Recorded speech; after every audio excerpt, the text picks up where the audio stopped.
i sestre, ovo euharistijsko slavlje, nekrvnu žrtvu Novog Zavjeta, kao misu zadušnicu slavimo u spomen za duše svih nevinih žrtava strašnog ratnog i poratnog vremena, koje su bez suda i krivnje odvedene u smrt, bilo u logorima, bilo na križnim putevima, bilo da su bačene u jame ili zakopane po raznim gubilištima u neobilježenim mnogobrojnim grobnicama naše divne i krasne domovine i izvan nje.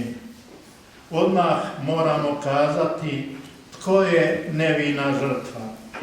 Nevina je žrtva svaki muž i žena, svaki mladić i djevojka, svako dijete i starac koji je ubijen samo zato što je pripadao svome narodu, što je bio član svoje crkve ili je imao po svojoj savjesti političko uvjerenje različito od ideologije i politike onih koji su imali silu u ruci i moć da bez ikakve odgovornosti samovoljno pošalju u smrt koga se htjelo i koliko se htjelo.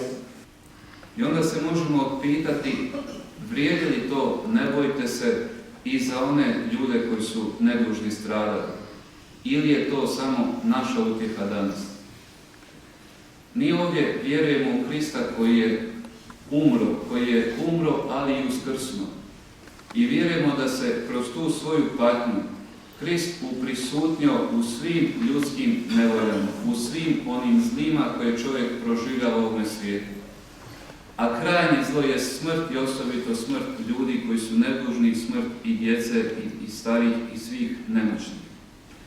I zbog toga mi ovdje ne samo da se spominjemo naših pokojnih, nego isto tako obnavljamo i vjeru u Kristovu prisutnost i u onom trenutku u kojem su oni davali. I vjerujemo, obnavljamo vjeru da je Kristovo uskrsnuće, Kristova smrt isto tako i njima u onom trenutku bilo ne bojte se.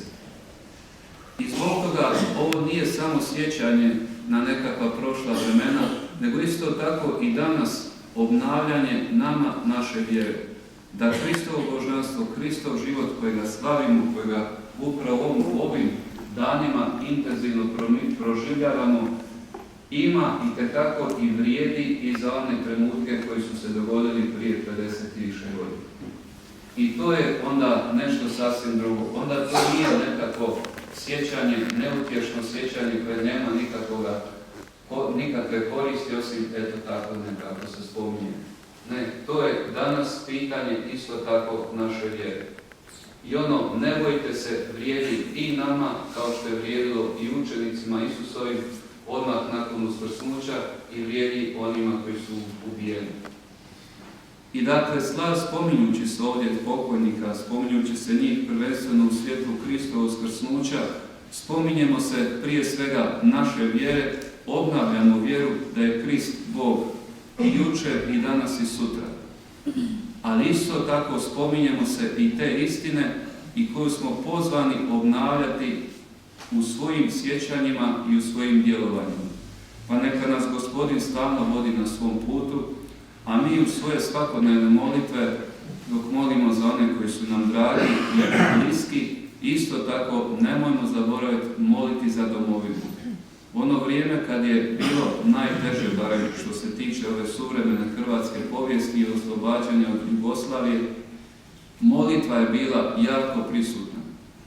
Molilo se i po trgovima, molilo se u obiteljima. Danas kao da se pomalo i mi koji smo tu unutar crkve stidimo malo moliti. Pa uključimo naše osobne molitve i molitvu za domovinu i ne bojmo se. Ne bojmo se biti Kristovi, ne bojmo se biti vjerni svom narodu i svemu onome što je taj narod propatio. Ne stidi se i onih loših stvari, jer nitko nije savršen, nego biti dionici i biti ponosni dionici te povijesti. Amen.